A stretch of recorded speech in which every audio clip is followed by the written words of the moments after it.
All right, how you getting on? Oh, I'm in a giddy mood. Had a bit of coffee there. Percolators, mount up. So I had a bit of coffee there. If you must know, I'm drinking it from a French press. I got my coffee ground in a French press. Tell me what you're drinking from my cafetiere. From a cavity, yeah. I tell you, I'm looking forward to my dinner today.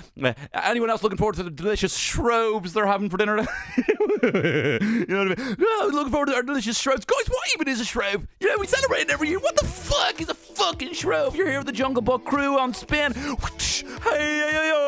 It's Mowgli here on the fucking radio, here on the Jungle Book crew. We're asking the question, what even is a shrove? Bridge, do you know what a shrove is? We celebrate it every year. Oh, every time you say shrove, I just think of cloves. I think of putting cloves in an orange. What the fuck's a clove? You put it in an orange, make the room smell nice. You know you eat oranges, you stupid bitch. Right, we got Dr. Heidi O'Murta here from UCD. Heidi, what the fuck's a shrove, Dr. Murta? Well, a shrove actually comes from the word shrive, meaning to absolution from sin. What? Why the fuck are we eating pancakes for? Get this fucking bitch off the line. This is the Jungle Bunch crew on Spin. Oh, this is Doja Cat.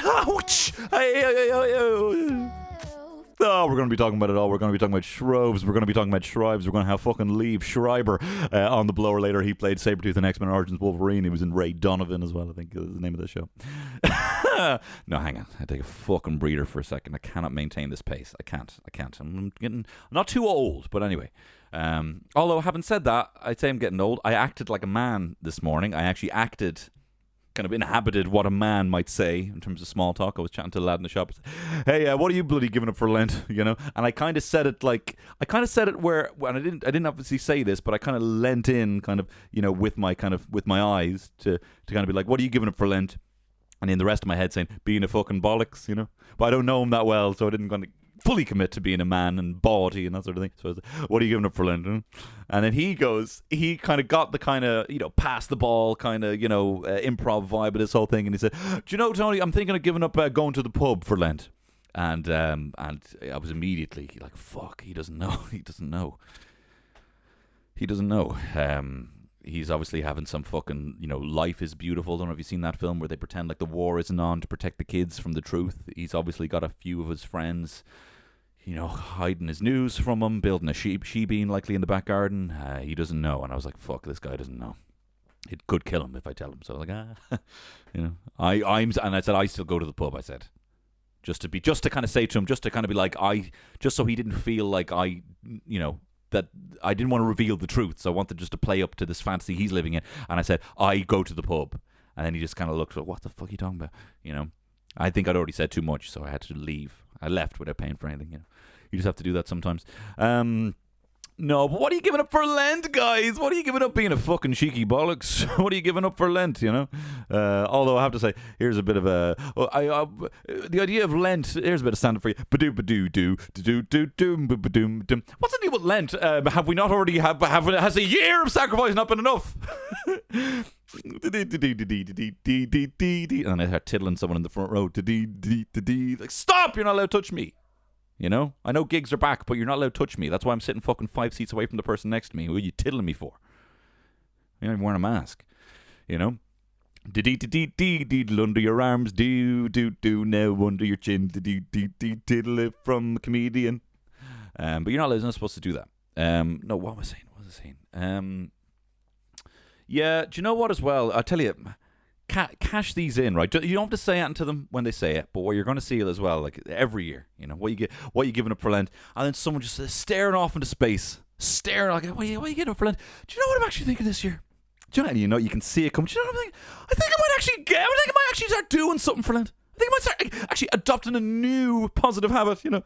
You're like they expect you just to be like, whoa, what did you say? I do not understand the original words that just come out of your mouth. Here, fucking, wait till you hear what John, say what you said. I was just saying there, I think I might actually gain something for Lent. I might start doing something healthy, you know, for Lent. Rather than cutting something out, wow, fucking legend, you know. But don't worry, I'm going to be giving you some serious Lenten tips coming up later. I went on a young Catholic boys website. It's not a crispy chicken kind of thing or anything like that. It's like you know, just tips for how to be a better Christian, a young Christian boy, whatever. They're young. You know, I'm not. You know, I wasn't. There was no thumbnails or it was just text. you know, and it wasn't like fiction. You know what I'm talking about. It had a list of things, Lenten things that, you know, young fellas should. So that's coming up later. I'm fucking, you want to talk about the fucking Jungle Bunch? This is probably the podcast that is most going to be like morning radio, because I've done a bit of research. Coming up on this pod, I'm going to be telling you some weird traditions that you get with your Shrove Tuesday. What even is a Shrove? I'm going to be telling you what a fucking Shrove is. I'm going to be telling you as well, what was the other thing? Oh yeah, pancakes. We're having a pancake competition later on. It's going to be a pancake competition later on. It's going to be the battle of it's going to be flip, stack, slam. Flip, stack, slam. I just thought it now. The battle of the pancakes, at least for this year. Look, things could change later on. Where I'm looking at the top pancake toppings, realistic ones. Someone was like fucking golden syrup. All right, you're all right. Lord and fucking lady with your fucking golden syrup. I'm from Carlo. Hey, I'm from Carlo in Ireland, and I'm technically Irish. Give me a fucking golden syrup, but don't give me that shit. Tell you what, you can fucking, once you fucking take the soup and pour it all over your fucking pancake as well, eating a fucking golden syrup, you messing.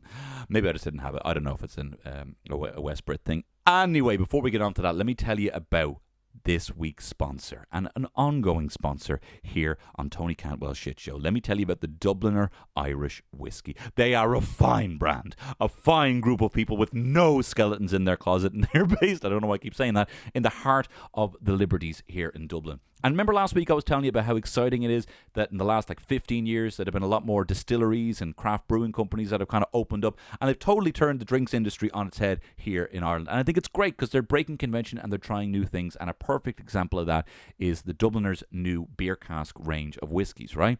So what they've done is they've teamed up with Rascals brewing company, and what they're doing now is they're kind of putting the Dubliner Irish whiskey in the casks. Remember I was saying that? You know the way they have the standard barrel that's kind of finished in these bourbon, the standard whiskey that's finished in these bourbon barrels, give it the kind of sweetness. They've done the same thing with kind of craft beer barrels, and in this case with Rascals Craft Brewing Company's coffee stout.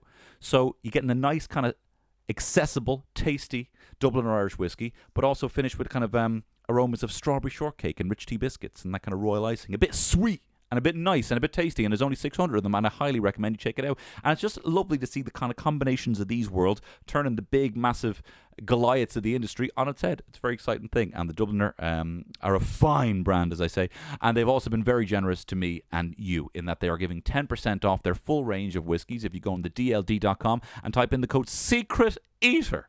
There'll be more chat on that when we talk about Lent later on in the episode, but type in Secret Eater, you can get 10% off. And you know what? I don't have a recipe for it, but I'm pretty sure I've seen whiskey mixed with maple syrup on a pancake, so fucking have a bit of whiskey on a pancake. I'm not directly recommending you do that. Let me just tell you that I have seen recipes online with Irish whiskey and maple syrup.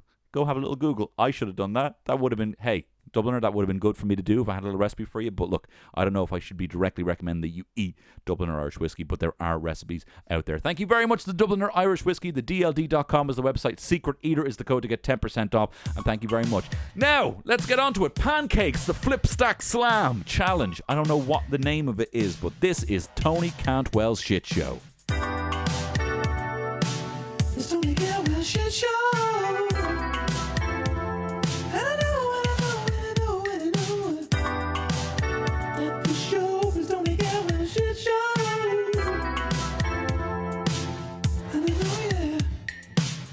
Ah, lovely stuff there, lovely stuff.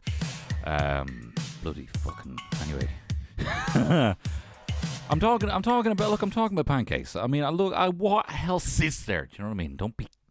And literally, not only am I talking about pancakes. You want to talk about Pancake Tuesday? Hey, eggs and flour, move over in that bowl because I'm milking it. I'm milking the topic, and I'm putting milk in a bowl to make battered pancakes. Anyway, I'm scratching my nose there. Listen.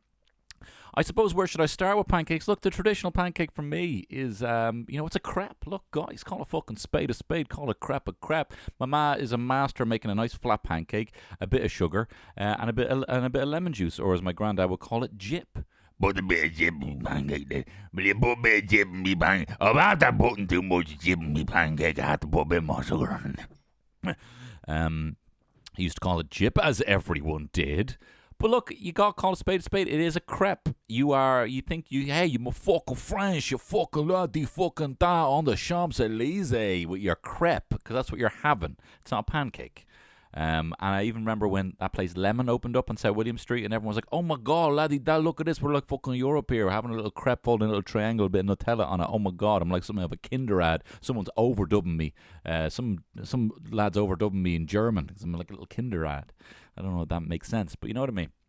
Having a crepe. I remember I once was walking by. I used to do. I went to art school Riche, and then during transition year, there was home ec, and that was done in the Dominican College. And we used to go into Dominicans, which is the girls' school up the road, and do home ec there, which essentially they taught us how to make a fry and little pizza bagels and stuff like that.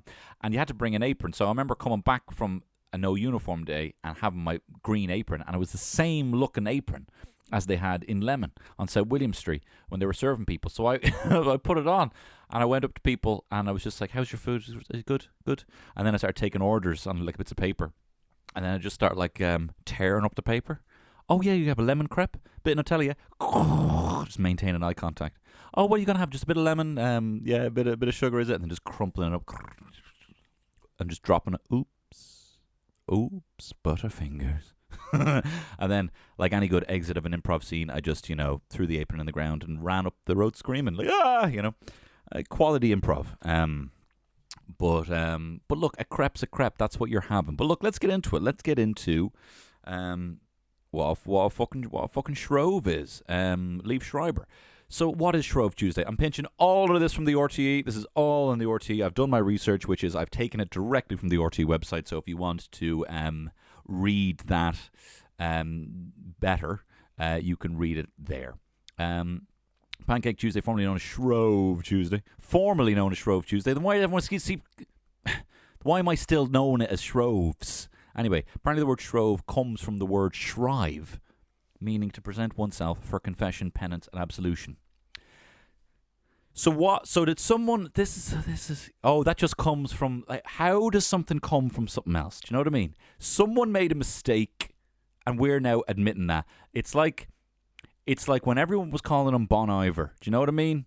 And now, and then he appears on Jules Holland, and he's like Bon Iver, and now everyone's like, "Oh, Bon Iver," and I'm like, last week you were saying Bon Iver. At least acknowledge the fact that you were saying Bon Iver. I'm talking about the artist Bon Iver. So what? Someone said Shrove one time, and they made a mistake. But yet they still are like, "Oh, it just come. Oh, I just say it different." This is exactly like when I work with that one called Mile. Forget the Bon Iver example, right? This is exactly like when I worked in the office with a Swedish girl called Mille, right? And I was like, "Oh, how are you doing, Millie?" And she goes, "No, it's Mille." And I'm like, I've already talked about this in the pod, and I'm like, "No, that's just how I say it. I said it like Millie, in the same way you say Donny. I'm not like Tony. You know what I mean?" So anyway, look, Pancake Tuesday, what's the story with this? Where am I getting this from the RT? Okay, Shrove Tuesday is the last day before Lent, a period of 40 days where Christians, of course, give up fasting. We'll talk about Lent in a second. We're going to talk about some Lenten vows that you can take. I'm going to tell you about my Lenten vows. And it's followed by Ash Wednesday, the beginning of Lent, where Christians traditionally fast, right? So why do we eat pancakes? Families would traditionally prepare to fast by using up all the ingredients in their kitchen, and they'd usually consist of eggs, milk, and flour, everything you need to make a good pancake. And actually, I looked up as well, a lot of people would give up eggs for Lent. Look, I'll be honest, I knew about Pancake Tuesday. Obviously, I knew it came before Ash Wednesday, and Ash Wednesday is the start of Lent. I knew all that. I also had kind of heard that Mardi Gras is similar to the whole thing. It's like Mardi Gras, Fat Tuesday, where you get all fat. But I kind of thought the pancakes came in the same tradition from like the bread. I'm going to be perfectly honest here, I kind of thought that what we were making was a big body of Christ. I'm not going to lie. I thought when we were making a crepe, you're kind of making a bigger, unleavened bread, like holding up a big crepe, the body of Christ, but a big round. But that can't be true. That's not true. It's very dumb, actually, that I thought that. No, it's actually comes from eating all the things and filling up on all, and they are very filling. Look, pancakes are very filling. Okay, so let's get into some weird pancake traditions. Okay, this is again from the RTE. So the day before Lent begins in the most significant of all cultures. Shut up, blah, blah, blah, whatever. Fat Tuesday, Mardi Gras, blah, blah, blah, blah, blah.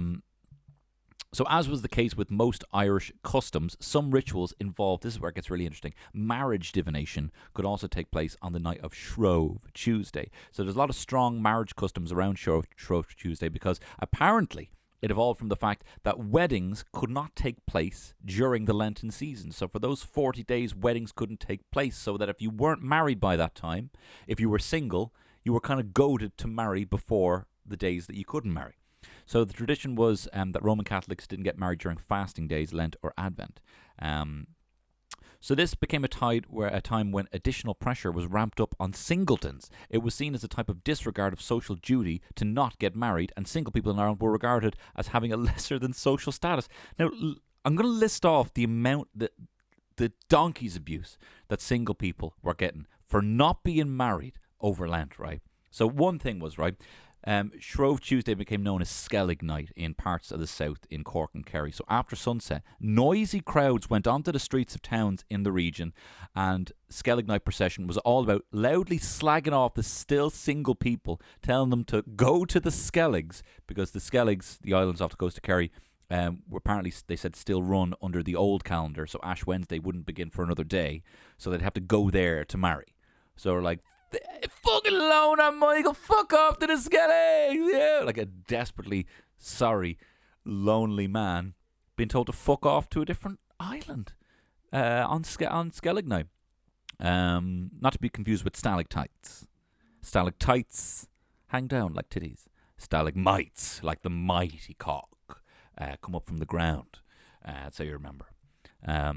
So sometimes people in disguise would call to the homes of a single person and try to force them onto the street to be jeered, making as much of a din as possible. So imagine that, some lad dressing up in like a Mac, like his fucking Inspector Gadget with a hat down, or maybe even a full mask like the Purge. It's the Purge, but the only thing you're doing is like, on your own, on your own, on your own. Fuck up to the Skelligs. So throughout the 19th century, satirical ballads celebrating the trip to the Skelligs were composed and sold as broadsides. I think that's little bits of paper. In the North Munster Antiquarian Journal, what became known as the Skellig lists were printed and displayed publicly, listing those about to go on a grand sea excursion to the islands. This is just unrelenting. So this would include the names of real people and often veered into very offensive territory. This was all to be regarded as a harmless joke, of course, but it, of course, couldn't have been too nice if you were on the Skellig list. Okay, so you basically, Skellig Night, everyone on the street, Skellig Night, Skellig Night. Everyone's probably in costume, in disguise, right? Literally knocking in on doors to reef people out of their doors, to point and laugh, say, on your own, on your own, on your own. Fuck off. Why don't you get fucking marry Luke Skywalker or a fucking porg, you lonely bastard? This is not for it. So the Sunday following Shrove Tuesday, was known as Chalk Sunday, right? So sorry, also, this Chalk Sunday, this was when they printed, so this is the order, right? You've got Shrove Tuesday, because you haven't got married before, because you haven't got married before Ash Wednesday, you're reefed out of your house, people pointing and laughing at you, right? People in disguise, potentially, you live alone, you're already scared. Then this fucking Purge lad shows up, reefs you out of your gap. Everyone's pointing at you, laughing at you. They say, fuck off to the Skelligs. They print your name in the newspaper that Sunday saying you're going on a fantastic voyage. You read the newspaper. You can't even escape it in your own home. You've boarded up the door and you just get the newspaper being like, lonely cunt Tony Cantwell is going to the Skelligs. But then also on Chalk Sunday, they would, unmarried people had chalk X's and other emblems drawn on their back. This often took place on the way to and from the church. And I'm sure they were booting up the arse. I'm sure they were booting people up the arse as well. Young women and men were let off from the chalk mark, but chronic bachelors and spinsters were especially targeted. Some were even daubed with rattle. This is a substance used to mark sheep. Really hard to clean off. You were fucking rattled. So, and also they had other pranks played on them. Gates were removed from their gateposts of a single person, and graffiti was daubed on the gatepost. There's a story of one group of pranksters who went to the trouble of creating an effigy dressed in woman's clothes and leaving it in the front of a bachelor's house to jokingly provide him with a wife. This poor man, he can't even lock his gates now. They've taken his gates and they've replaced it with a sexy woman. I'm assuming she's very sexy, made of straw. And now they're like, either fuck off to the Skelligs or ride the scarecrow. Like, there's only, what do you want? We've already printed your name in the paper. You're literally, you look like a noughts and crosses. You literally look like a school playground. You're just covered in X's, right? Either have sex with this straw dummy or fuck off with Mark Hamill to the Skelligs. Like, there's two options that you have there. So in some parts, the day was also known as Puss Sunday. Actually, because puss, the Irish word for scowl. Because anyone without a partner was said to be wearing a scowl reflecting their constant unhappiness at their unmarried state. Oh my God, it doesn't stop there. Salt Monday. There's another day. Salt Monday, right? The torture of the unattached did not end there. Salt Monday was observed in some parts of the country where the condiment was freely thrown on single people to preserve them for another year. So literally, okay, all your mates are married, right? And you're dreading it. You don't want to be alone. You don't want to be alone. If you can't get a girl, but your best friend can, it's time to move your body. You're moving your body. It's still somehow not working, right? Shrove Tuesday comes along. You're like, right, at least I have my pancakes. At least I have my pancakes. You can't take away my pancakes.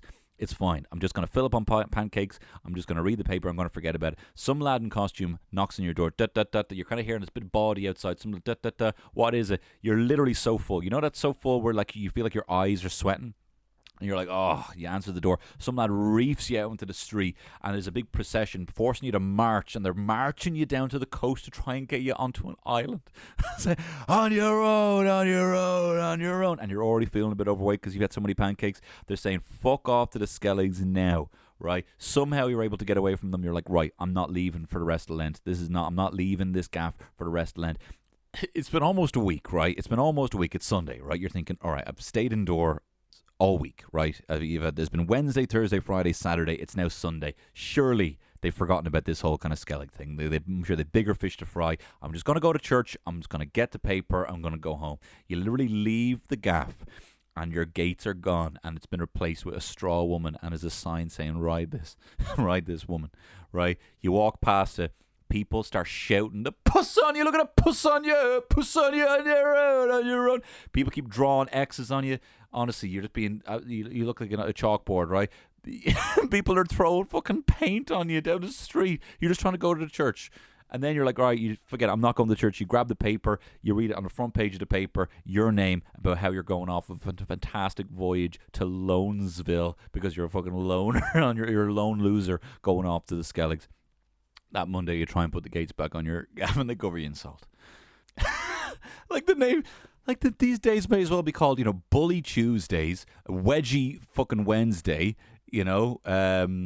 throw stuff at John's loner ahead Thursday, fuck off to the Skelligs Friday, So look, there are just maybe some traditions to introduce. I'm all about reintroducing old Irish traditions. So certainly, beware a bachelor if you're one of my. That's awful, isn't that? It's awful, Well, that's just something, Maybe, hey, maybe be kinder to people who are single during Lent, considering what they've had to go through. Fuck off to the Skelligs, you puss on you. Look, speaking of Lent, let me tell you what I'm giving up for Lent.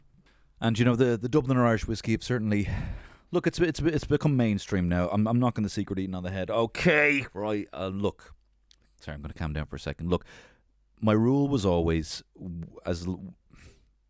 when it stops becoming a secret from you have to. When the fun stops, stop. Okay, and when it starts becoming a secret to you, right?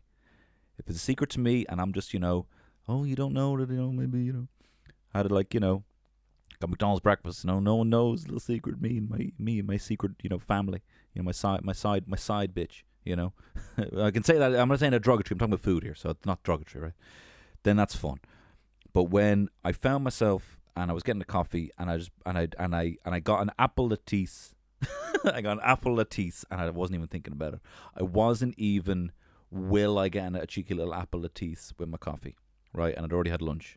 And pastries is this new thing for me, right? It was crisps before then, and I could manage. I knew when the time was for crisps, but now I'm habit stacking baked goods atop getting a coffee, and I'm no longer just getting Americanos. I'm getting lattes, right? I used to always get Americanos, and I used to be laughing my ass off, thinking that I'm fucking burning calories drinking this thing because it's 1 calorie in it. Now I'm getting lattes all the time and a baked good, and it's compounded in a level, So look. Long story short, When the fun stops, stop. And when it starts becoming a secret to yourself and it's no longer. So I'm just going to knock on the head for Lent, right? But my rule is I'm still going to have some snacks, right? Because what fucking else do we have, right? I'm still going to be having some snacks. But I'm only going to enjoy them with Terry. So I'm sorry, Terry. I'm going to be coming here like bloody Willy Wanker rolling at the bloody red carpet. You got to eat all the snacks with me because I can't be trusted on my own. So that's what I'm doing. But if you are stumped for some ideas, because look, in all seriousness, I like the idea of Lent. I do think that there is a spiritual, there's something spiritual in giving something up. I'm not talking about trying to replicate Jesus going into the desert for 40 days. I'm not talking about directly doing that.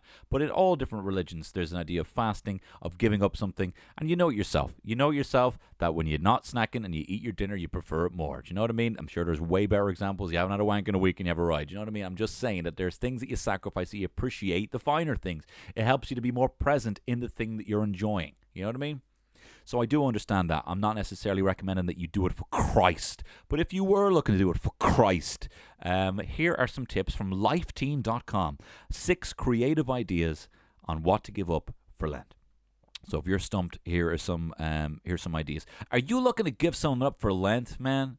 We asked Life Teen missionaries and our friends on Facebook, this article was written in 2021, for cool stuff that they've done in the past. And this is what they shared. Okay, so number 1 is Paul.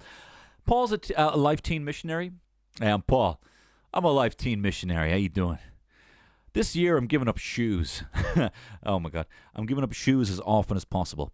I'll still, wear shoes if I'm doing a work project or if I have to fly on a plane. If I have to fly on a plane. Sir, wear your shoes. I'm doing it for Christ, but I'm going to avoid going to places that require shoes, says Paul. Paul, I do not think that this is a sacrifice for you. You strike me as someone who does not like wearing shoes. If anything, if you're going to avoid going to places that require shoes, I think you should be going to places that require shoes and not wearing shoes. I think you should be going to places that you need to, like a dirty bin, like a waste management facility and not wear shoes. That's gross. You should have to do that. You know what I mean? A baked bean factory and not wear shoes.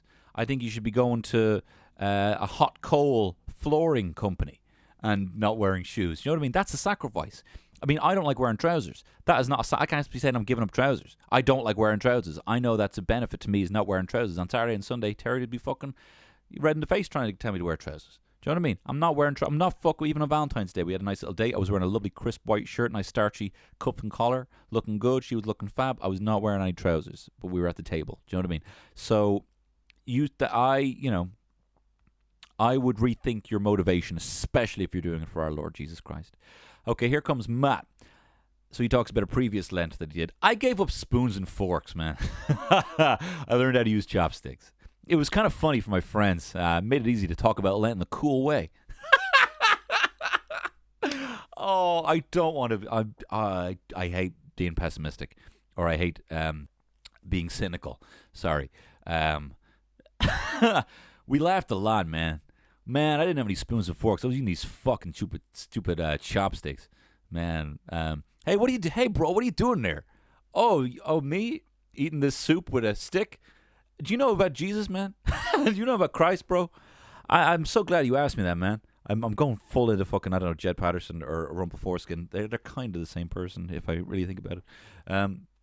Hey, man. Hey, bro, what are you doing there, man? Oh, what you mean eating this soup with a stick? Let me tell you about the sacrifice our Lord Jesus Christ made in the desert, man. This is cool. Giving up spoons and forks, that's fun. You know what I mean? That's fun. I like it. Using chopsticks, you know? I mean, you're kind of acting like Asian people don't know any better. That's the vibe I'm getting off you. I don't know you, Matt. But if I had to draw you, you would have a blonde coiffed hair, blue eyes, a big wide David Coulthard chin. That look like you could fucking take a bite out of America. And I don't think you respect Asian culture enough. That's just a bit of a leap. Okay. Erica says, I fasted for all of Lent one year. Whoa. 1 meal a day, actually. So that's... And who knows what she was eating. 1 meal a day really brings souls to Jesus, she says. Especially my own, exclamation mark. Erica, you are a liar. You have not fasted. And who knows what you're eating? You know what I mean? I'm only going to eat one thing a day. Right, it's a bloody chocolate cake, you know?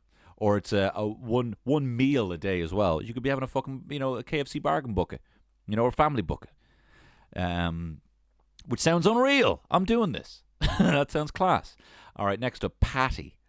1 year for Lent, I wrote a letter each day. I made a list of 40 people who have touched my life in one way or another, and each day of Lent, I wrote a person on the list, a letter, and thanked them for what they taught me. And I prayed for that person. It was a wonderful experience. Patty, I love that. I'm down to clown. I'm not even going to clown on that, but I'm down to clown with that. I think that's a lovely idea. You're just like maybe it doesn't have to be that. Maybe it can just be like a text. Someone I haven't spoken to in a while. 40. I mean, you would really, you'd really have to, I don't know if 40 people don't want to start a big chat with, you know what I mean? But not a bad shout for just texting someone different every day. And you know what I find is a great way to get back in touch with someone? Not necessarily because you get a message off someone that's like, hey, what you been up to? And you're like, oh, I can't fucking even know where to begin with that shit. You know what I mean? I don't even know where to be chatting to you about that sort of stuff. But if it was something like, hey, this is what I'm doing, that's what and that's not even a thing I learned. Some of my best friends who I haven't been chatting to in a while might send me a voice message, and it's 3 minutes of them telling me what they've been up to, which is great because it kind of takes the focus off. And they're like, this is what I've been up to. And you're like, great, because I did want to know that. And now, I can just kind of mimic the beats of what your chat was, because sometimes you get out of chat or out of habit with that sort of chat. I think that's a wonderful idea, Patty. Patty, so far, number one. It goes messaging someone each day is number one. Eating KFC every single day, or at least I think that's what Eric is doing. Eating soup with a stick and not wearing any shoes. That's fucking some banging ideas here from the Teen Life crew. Brandon says, 1 year I gave up my bed. I slept outside in a tent, and I live in Canada. It was fucking freezing. He doesn't say that. He said it was below freezing. I even kept a blog about it. Another year I made a few shirts out of burlap, and I wore one under my regular clothes for all of Lent. Both were hard, but really helped me those years. So this is probably the closest thing to an actual sacrifice. That kind of discomfort. It's like, kind of getting the old nine tails on your back, like Paul Bettany. In Da Vinci Code, which I love. I think Da Vinci Code is great. I think it's great. It's a romp, and I'm here for it. People can say whatever they want about Dan Brown. I think he makes some fucking good books, and I like chapters that are only 2 pages long. Make me feel like a smart man. And I don't even read in quotation marks those books. I read them, and I'm not. In the quotation means I listen to audiobooks a lot of the time and say that it's reading. Anyway, Brandon, you're a tough nut. I wouldn't want to live with you. I wouldn't want to know you personally. I reckon you'd be an absolute wreck the head, but that is impressive that you wore burlap under your shirts. I mean, that's also like, I would have to, if I was doing that, I'd be like, I'd have to be wearing it outside. I'd have to be like, can everyone please look at my sack? Can everyone please look at my burlap sack? Look at me. I'm Fred Flintstone. Look at the sacrifice I'm making for God. Oh, this whole burlap sack? Oh, it's for Lent because I'm a Christian. I also sleep in a tent, Very subtle. I don't understand why you would do something to not get attention for it. So you messed up my mind here, Brandon. All right, last one here from Tony. Hey, Tony. He said, I adopted a priest in Chile. I offer daily prayers and sacrifices for Father Juan Nunez. What? You can't see. There's elements of I adopted a priest in Chile. Like, yeah, there's a level of like, I'm here. I'm kind of like God. And I use the silly fucking, pleb sticks to try and eat when I know spoons exist. And similarly, I adopted another fully grown man, and I pray for him, the poor guy in Chile. I don't like the smarm of this. I guarantee you, Father Juan Nunez is closer to God than you'll ever be, and I reckon he's a much happier man than you, Tony, if that is his real name. So there's a couple of ideas if you would like to, if you want to stop wearing shoes, as long as it's for the right reasons. Go to places that require you to wear shoes, like a baked bean factory. Spoons and forks instead of chopsticks, as long as you're not making fun of the Asians. Eat a KFC bucket every day. It's only one meal. I like the writing a text to people. I don't know if I'll do it. 40's a lot of people. I reckon by day 31, if you're getting a text off me in 31 days' time, right? So what would that be? that would be it'll be the 16th of Feb when this goes out. So if you're getting a message from me on March 20th, then hey, haven't chatted to you in a while. Then you're my 40th favorite person, right? Just to put that out there. I'm probably going to forget that I said that, but just put that out there. If you're not getting a message off me, I'm either not doing it or you're not in my MySpace top 8. Right, let's get into the pancake toppings. Look, I told you we got a fucking lot of shit to talk about here on this pod, and I'm absolutely steamrolling through it. So let's do it. Pancake toppings, here we go. The participants of this are, and this is in ranked order of popularity. So what you're going to have here, as is the tradition in a Tony Cantwell Shitshow tournament, you are going to have the top seeded participants against some of the lower seeds. This is just the way we do things to shake things up so that you're not having some of the two best combatants knock each other out early on in the round. So you have, in order of popularity, this goes by independent. I looked at a UK one because I couldn't see one in Ireland, and I couldn't be fucked looking for one, right? So we have lemon and sugar, number 1. Even in the UK, number 2, maple syrup, then Nutella, honey, jam, banana, bacon, strawberries, blueberries, ice cream cheese, salmon and cream cheese is the last option. That's 12 combatants in this competition. Now listen, I was saying this to my wife, and Terry was like, look, why can't you have loads? Why can't you have banana and, maple syrup, or maple syrup and, bacon, or, Nutella and jam or whatever? We are not doing it that way because there's too many different combinations. Ideally, I would look for, like when my wife makes pancakes anyway, she makes banana pancakes and kind of like mashed up banana with the flour. It's light, it's fluffy, it's kind of a thicker stack. It's I'm gonna be honest, I'm kind of digging it. I think I prefer it than the kind of standard crepe. I know my ma's listening to this absolutely devastated, but I'm sorry, ma'am, I'm really enjoying these pancakes at the moment.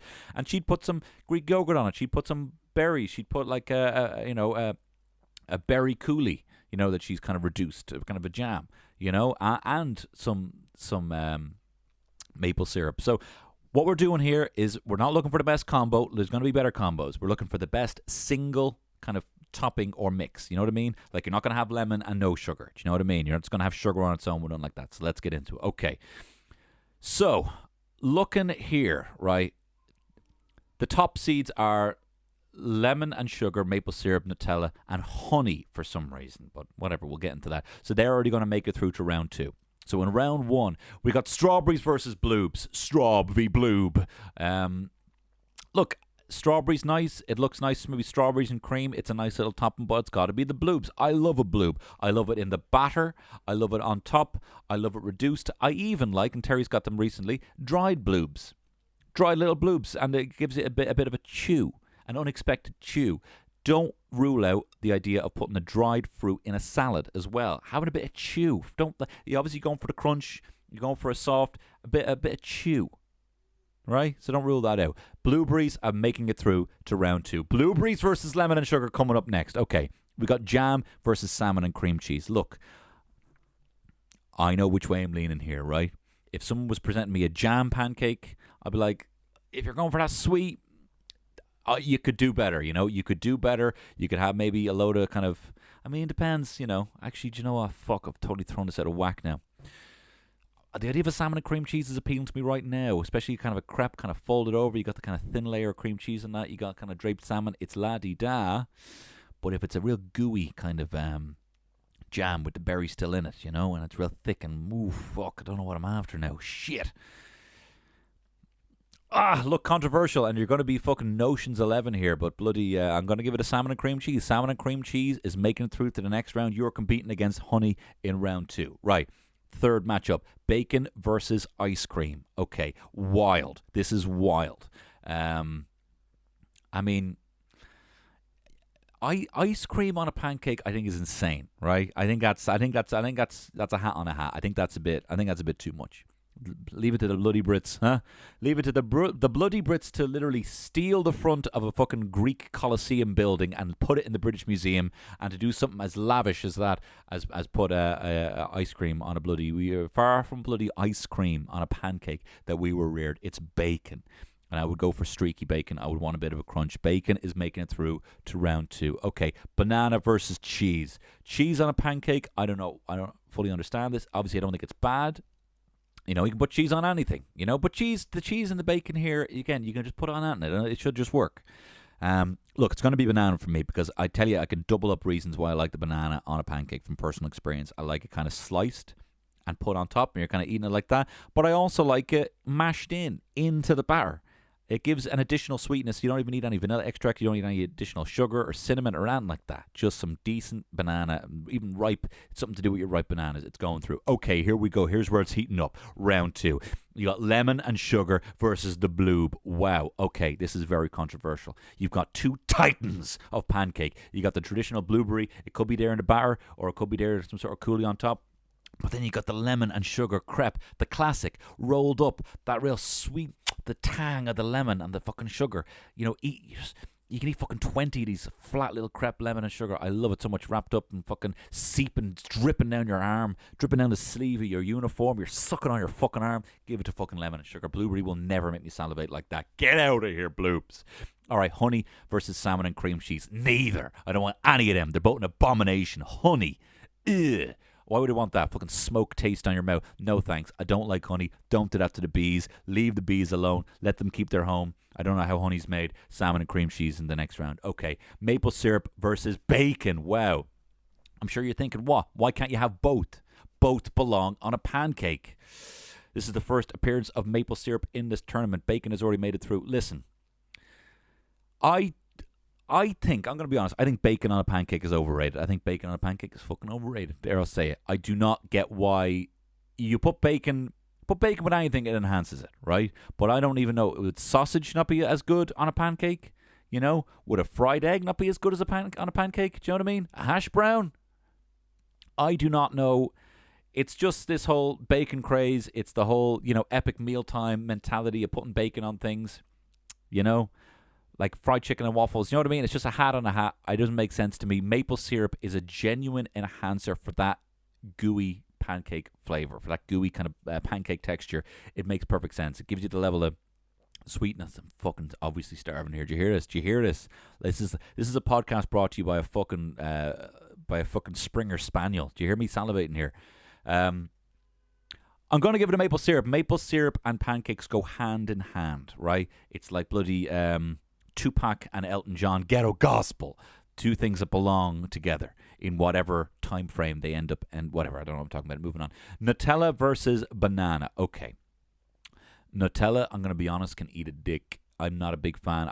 I'm not a big fan of Nutella. I don't get it. I think having a kind of chocolate spread is insane. I think that's too much. Treating a chocolate, I don't care if it's hazelnut, it's mostly hazelnut. I like Nutella as the center part of a Ferrero Rocher because it is the same thing. I don't know if you know that. It's the same company. But I do not get chocolate spread. Chocolate spread reminds me of the kids who would eat chocolate spread and they would chew with their mouth open. You know, chocolate spread. And I'm like, you saying chocolate bread or chocolate spread? I don't know who you are. Bananas are making it through to the next round. Okay, here we go. The fucking semifinals. Wow, I'm really blowing the fucking lid off this. Right, lemon and sugar versus salmon and cream cheese. It's fucking lemon and sugar. I can't even act like salmon and cream cheese. I think that's just kind of the vibe I wouldn't mind a salmon and cream cheese crepe. But lemon and sugar versus salmon and cream cheese, it's goat versus fucking note. No, as in not now. Maple syrup versus banana. This is tough. I could probably eat a traditional pancake, and if I had to choose one topping, I would choose, if just a flat pancake, tastes like a pancake, what are you going to put on it? I would put maple syrup on top of that over a banana. But banana is an inside and an outside topping. I'm fucking going to give it to banana. I'm going to put banana in there. But now we have a very difficult situation where the 2 leading ladies in my life are competing. My mother's traditional lemon and sugar pancake versus my wife's phenomenal banana pancake that she makes on Saturdays. We have pancakes on Saturdays, and we're going to be having it again for this fine Shrove Tuesday. Look, there's room for both in my life. There is room for both in my life. The lemon and sugar pancake is immediate taste sensation. Welcome to Flavortown population mima, right? But I always eat too many of them. And they can't be stacked. It's a long, arduous process that starts with me wolfing down a pancake, but my mom just keeps making them, you know. And then by the time the 5th pancake comes around, I'm just too full. What my wife does is she puts all the banana pancakes in a stack, and I have it there, and it's all there on the plate, and they're still warm, and I'm just waiting, and it's at my own pace that I eat them, so I never walk away from the pancake thinking or having that feeling like it's been too much. They're also quite light. They're quite a light pancake. Look, I'm so sorry about this. Ma'am, you know I love you, but I'm going to have to... although, I don't know, the single flavour of that much sugar and lemon. Look, I don't know how I'm going to... I think my wife's even in the other room. She might even be listening to this. I think I need to give it to Flavour Town, to the lemon and sugar. And I'm so sorry, Terry. I am so sorry for what I did. I need to give lemon and sugar the number one spot of the Pancake Town, even if I eat too much. That's what it does to me. It forces me to go back for more because it is just so rich in flavour, and I love it. Lemon and sugar, you are the flop, what did I call this thing again? Whatever, you are the winner of the pancake competition. Oh my God, I was so preoccupied by having so many things to actually do, I've actually just steamrolled through this episode, but sure, why not? No fat on this. Maybe fat on some of you guys, but there ain't no flies on us. Thank you very much for listening to this pod. If you have enjoyed this pod, and if you would like more of this pod, you can get it over on the Patreon. And look, if you're not buying pints at the moment and you still need to spend that money somewhere, for only the equivalent of the price of a pint a month, you can get 4 extra podcasts that you cannot hear anywhere else, as well as have access to the full back catalogue of all the podcasts over on the Patreon. It's just a $5, and you can even give it a whack for, hey, why don't you try it for Lent? Why don't you try it for Lent? Try my podcast for Lent. It also gives you access to the Discord server, where me and a couple of hundred people are chatting about, the podcast. We chat about topics and recommendations for this podcast. There's loads of stuff going on over there, and you'll also get priority tickets when gigs start happening again and they go on sale. The priority tickets will be given to patrons. That's just, it's only fair to be, supporting this, to be my Medicis and supporting this art.